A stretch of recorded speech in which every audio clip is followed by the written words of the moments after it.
ساتھ میرے ساتھ موجود ہے ذیشان ثاقب صاحب، سوشل ورکر ہیں. آپ کی بھی آمد کا بے حد شکریہ. آپ کو بھی رمضان کے ساتھ ساتھ یہ آنے والی شب کی مبارکباد ہو.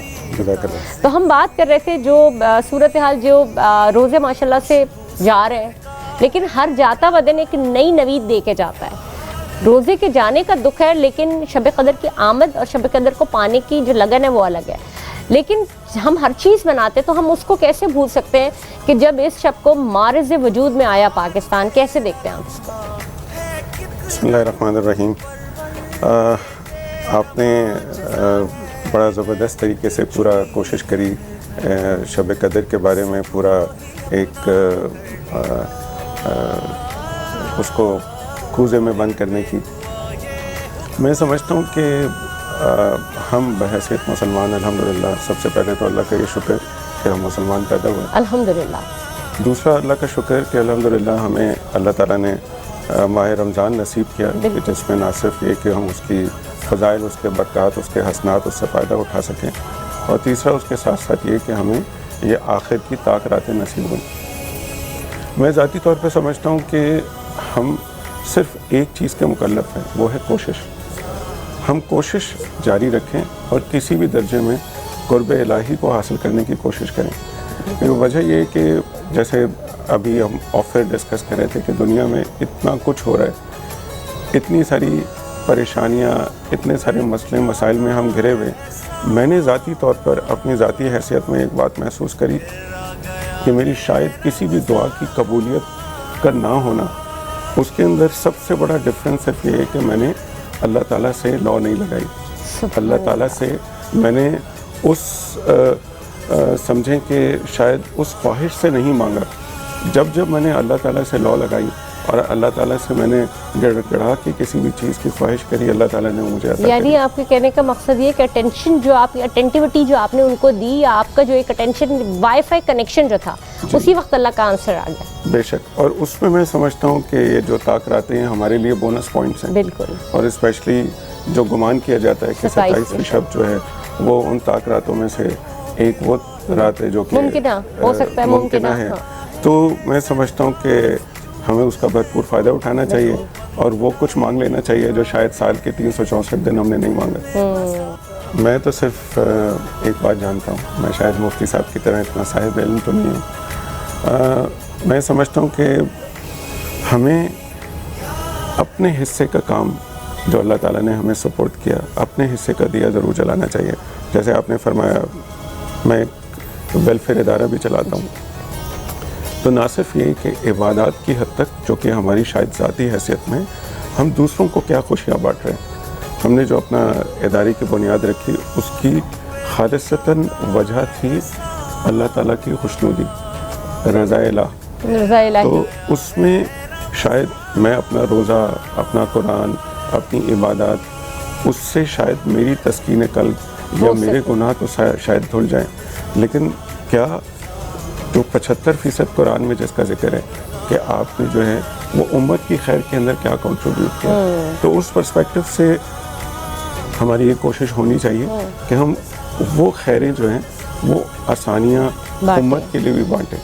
تو الحمدللہ ہماری اپنے ادارے کے پلیٹ فارم سے بھی یہ کوشش ہوتی ہے کہ زیادہ سے زیادہ لوگوں تک خیر پہنچا سکیں. جیسے میں ایک چھوٹی سی مثال دوں، الحمدللہ ہماری جو ٹیم کراچی ویلفیئر سوسائٹی ہے، ہر رمضان ہم لوگ راشن ڈسٹریبیوٹ کرتے ہیں، جس میں کوشش یہ ہوتی ہے کہ لوگوں کی سحر اور افطار کو آسان کر دیا جائے، کیونکہ معاشی حالات جو ہمارے ملک کے ہیں اس وقت ہم سب اس سے واقف ہیں. الحمدللہ صرف کراچی میں 8,500 سے زیادہ فیملیز تک ہم ریچ آؤٹ کر سکے اور ان کو ہم نے راشن ڈسٹریبیوٹ کیا تاکہ ہم لوگ ان کو خیر بانٹ سکیں.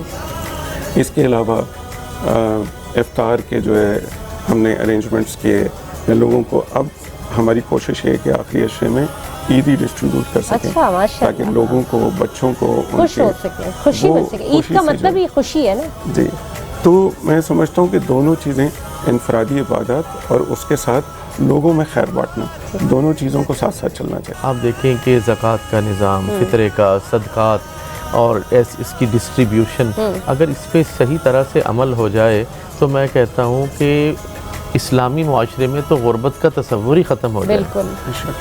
تو تو یہ ایسی NGOs قابل ستائش ہیں کہ اور ہمارے ہاں خاص طور پہ اس ملک کے اندر کہ جو ہر کڑے وقت کے اوپر پریشان لوگوں کا ساتھ دیتے ہیں. ہم نے گزشتہ 16-17 سال پہلے اپنے اس ویلفیئر کے ادارے کی بنیاد رکھی اور بڑا انٹرسٹنگ ہمارا جو ہے وہ اسٹارٹ اپ تھا.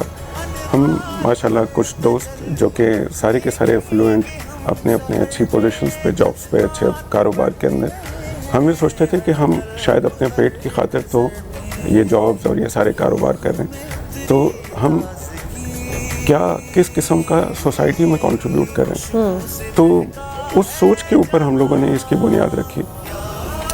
IDPs انٹرنلی ڈسپلیس پیپل ایک سوات آپریشن چل رہا تھا اور اس میں سارے کے سارے ہم جیسے افلوئنٹ لوگوں کو ایک دن فوج نے کہا کہ آپ باہر آ کے بیٹھ جائیں شہر پہ. یعنی اس وقت آپ کام کر رہے تھے ویلفیئر کا؟ اس وقت ہم نے اس کی بنیاد رکھی. اچھا وہاں پہ ہم لوگوں نے ایک میڈیکل کیمپ سے اس کی بنیاد رکھی. اچھا انفارچونیٹلی پاکستان میں آپ کو پتہ ہے کہ کسی نہ کسی حالات اور واقعات کی کمی نہیں ہے. کبھی فلڈز ہیں تو کبھی قحط سالی ہے. 2005 کا جو زلزلہ آیا تھا وہ اس میں کتنے لوگوں نے کتنا کام کیا ہے. بے شک. تو وہ وہاں سے سلسلہ چلتا رہا الحمدللہ. جب فلڈز آئے 2007-8 کے تو اس میں الحمدللہ ہماری پراپرلی تشکیل ہو گئی. اس میں الحمدللہ کوئی ہم نے پہلے تو لوگوں کو ری ہیب کیا، پھر اس کے بعد ان کو باقاعدہ گھر وغیرہ کنسٹرکٹ کر کے دیے. تو تقریباً 350 سے زیادہ گھروں کی کنسٹرکشن ہوئی مختلف کلسٹرز انٹیریئر سندھ میں اور لوور پنجاب میں. تقریباً اتنی تعداد میں ہم لوگوں نے ہینڈ پمپس اور واٹر ویلز لگائے. مساجد کنسٹرکٹ کریں. کچھ مساجد جو ہے وہ اس سے تباہ ہو گئی تھیں، کچھ جو ہے ان کی ریپیئر مینٹیننس کی ضرورت تھی. تو ایز وی اسپیک ٹوڈے الحمدللہ تقریباً ہم لوگ 60+ مساجد کنسٹرکٹ کر چکے. سبحان اللہ ماشاء اللہ. تقریباً 2500 سے زیادہ ہینڈ پمپس اور واٹر ویلز لگا چکے. تقریباً کوئی 20 کے قریب مساجد اور مکاتب قرآنیہ ہم لوگ چلا رہے ہیں. آپ نے جیسے فرمایا کہ کنٹینیوس انیشیٹوز کیا ہیں، تو کنٹینیوس انیشیٹوز میں کراچی کے اندر ہم لوگ ووکیشنل ٹریننگ سینٹرز چلا رہے ہیں جس میں سلائی سینٹر ہے اور کمپیوٹر سینٹر ہے. اس کے علاوہ ایک ہمارے معاشرے کا سب سے بڑا ایشو یہ ہے کہ معاشی بدحالی کی وجہ سے ہم بچیوں کی نسبت تو طے کر لیتے ہیں لیکن ان کی شادیاں نہیں پیرنٹس کر پاتے. تو وہاں پہ ہم لوگ ایک میرج سپورٹ پروگرام چلاتے ہیں جس کے تحت تقریباً ہم لوگ 2500 سے زیادہ بچیوں کی میرج میں سپورٹ کر چکے ہیں. اچھا پھر راشن ڈسٹریبیوٹ کرنا مسئلے کا حل نہیں ہے، تو لوگوں کو انیبل کرنا کہ وہ معاشرے کا ایک امپورٹنٹ اہم جو ہے وہ سیگمنٹ بن جائیں، وہ خود کفیل ہو جائیں. تو خود کفالت پروگرام ہمارا چلتا ہے. اس میں تقریباً ہم لوگ 3000 کے قریب لوگوں کو انیبل کر چکے. ان کے مختلف جو ہے وہ سیٹ اپس جو ہے وہ اسٹیبلش کر کے ان کو دے چکے تاکہ وہ ماشاءاللہ اپنا کاروبار اسٹیبلش کر کے اور خود اپنے لیے بھی اور سوسائٹی کے لیے بھی کارآمد بن جائیں. ٹھیک ہے. اچھا میں ایک چیز اور جاننا چاہتی ہوں، بلکہ میں ایک سجیشن دینا چاہتی ہوں اگر آپ یہ کر لیں، کیونکہ میں بہت کم لوگوں سے اس بارے میں بات کرتی ہوں. چونکہ آپ یہ انیشیٹو لے سکتے ہیں اس لیے میں آپ سے کہہ رہی ہوں کہ اگر یہ پاسبل ہو تو اس کو ایفیلیٹڈ بھی ہو، وہ ایک باقاعدہ بورڈ سے اپنے پاکستانی جو ایجوکیشن سسٹم ہے. میری گزارش صرف یہ ہے کہ ہمارے ہاں اس وقت آپ دیکھیں جو صورتحال ہے، ہر بندہ باہر جانا چاہتا ہے، بچے باہر جا رہے ہیں. اچھا باہر تو جا رہے ہیں تو یا تو تعلیم کے اوپر جاؤ یعنی پڑھ کے جاؤ، یا پھر داخلہ لو وہاں جا کے، اس کے لیے بہت زیادہ پیسے چاہیے، یا پھر پڑھ کے جائیں تو آپ کو اس کے لیے بھی پیسے چاہیے. اب وہ لوگ جو اسکلڈ ورکر ہیں ان کی وہاں پہ بے حد ضرورت ہے. جو میں آپ کو ہینڈی مینس کی بات بتا رہی ہوں جیسے کہ الیکٹریشین، پلمبرز، ان کی بہت ضرورت ہے. اگر آپ کا انسٹیٹیوٹ میں ان کی ٹریننگ وتھ سرٹیفائڈ جو آپ ڈپلوماز یا سرٹیفکیٹس دیے جا رہے ہوں، جو کہ جس میں 1 سال سے لے کے 2 سال تک کے پراپر سرٹیفکیٹس ہوں جو کہ ایفیلیٹڈ ہوں باہر سے، تو بہت بہت بہت رحم ہو جائے گا، بہت کرم ہو جائے گا ان بچوں کے لیے جو پڑھتے زیادہ نہیں ہیں لیکن ان کو میٹرک کے بعد یا کلاس 8 کے بعد سے ان کو وہ ڈپلوما کا 2 سال کا کورس کرا کے ان کو وہاں پہ جانے کا وہ اسکل مل جاتی ہے. تو اگر یہ ہو جائے، کیونکہ لوگوں کی ڈیمانڈ بہت ہے، باہر کی جتنی کنٹریز ہیں وہ پاکستان سے ڈیمانڈ کر رہی ہیں لیبر کی، لیکن ان کو سرٹیفائڈ چاہیے، تو کیا یہ پاسبلٹی ہے؟ 100% پاسبلٹی ہے. اور جیسے میں نے آپ سے عرض کیا کہ جو ہم نے کمپیوٹر سینٹر کی اپنی بنیاد رکھی تھی وہ اسی سوچ کے تحت رکھی تھی.